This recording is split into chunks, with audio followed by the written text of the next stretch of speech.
आपको बताया कि दुनिया भर में मनी लॉन्ड्रिंग पर नजर रखने वाले इदारे फाइनेंशियल एक्शन टास्क फोर्स के सरकारी एलामिये में शाया होने वाली ग्रे लिस्ट में पाकिस्तान का नाम शामिल नहीं है। ताहम पाकिस्तान को 3 माह मिले हैं ताकि वो तादीबी इक़दाम कर ले। अगर पाकिस्तान ये इक़दाम नहीं कर पाता तो उसके लिए मुश्किलात हो सकती हैं। बात करेंगे हम जियो न्यूज़ के नुमाइंदे खालिद हमीद फारूकी से। इस तंजीम के हेडक्वार्टर पेरिस से क्या खबरें हैं, इस बारे में उनसे जानेंगे। खालिद, अभी तक क्या हो चुका है इस इजलास में और क्या तफसील सामने आई है, आगे क्या हो सकता है?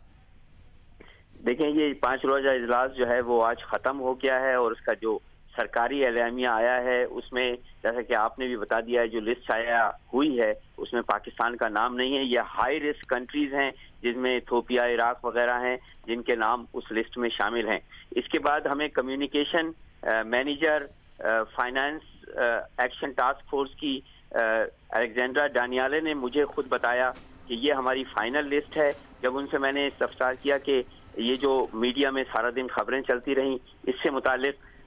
कि पाकिस्तान का नाम जो है वो शामिल किया जा रहा है इस लिस्ट में, उन्होंने कहा कि वो मीडिया पे चलने वाली खबरों की जिम्मेदार नहीं है। उन्होंने सरकारी एलामिया जारी कर दिया है जिसमें पाकिस्तान का नाम शामिल नहीं है। हाँ, अलबत्ता ये अब सूरत हाल है कि जो 3 मंथ का, जो 3 महीने का पहले पीरियड इनिशियली था और ऐलान किया गया था, उसमें एक सदाकत बहरहाल मौजूद है कि यहाँ की एनवायरनमेंट के मुताबिक पाकिस्तान से बहुत सारे मुतालबात अब किए जाएंगे और उन मुतालबात की लिस्ट जारी की जाएगी पाकिस्तान को, जो पहले ही अमेरिका के ड्राफ्ट में शामिल है। तो उस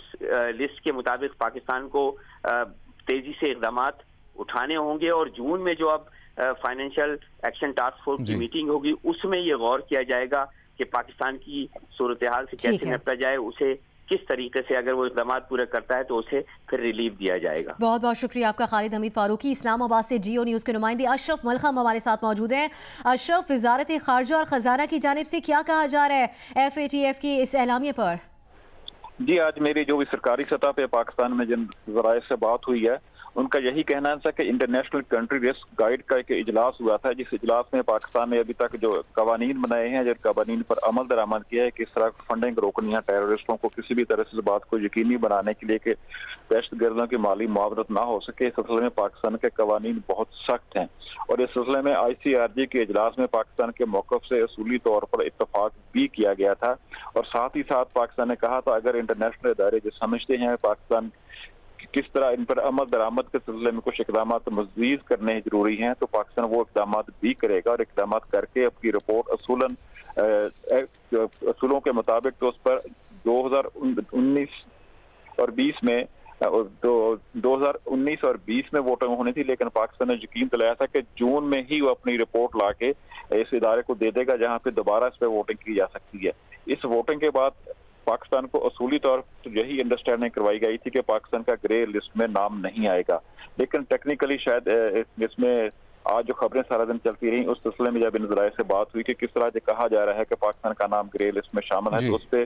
पाकिस्तान की ज़राए का यही कहना था कि हमारी इतला के मुताबिक अभी तक पाकिस्तान का नाम ग्रे लिस्ट में शामिल नहीं है, लेकिन अगर किसी सतह पे पाकिस्तान का नाम इस लिस्ट में शामिल हो भी जाता है तो हमें इससे कोई खास फर्क नहीं पड़ेगा। मलकम, आपका बहुत शुक्रिया इस तफसील के लिए। इस वक्त की अहम खबर है, फाइनेंशियल एक्शन टास्क फोर्स के इजलास के एलामिये के मुताबिक पाकिस्तान का नाम ग्रे लिस्ट में शामिल नहीं है। कम्युनिकेशन मैनेजर FATF ने वाज़ेह किया है ग्रे लिस्ट में पाकिस्तान का नाम शामिल नहीं है। एलामिया जारी होने से पहले पाकिस्तान का नाम ग्रे लिस्ट में शामिल होने की जो खबरें सामने आई हैं उसका जिम्मेदार FATF नहीं है, ये भी कहा गया है। फाइनेंशियल एक्शन टास्क फोर्स के इजलास का एलामिया अब जारी कर दिया गया है जिसके मुताबिक पाकिस्तान का नाम ग्रे लिस्ट में शामिल नहीं है।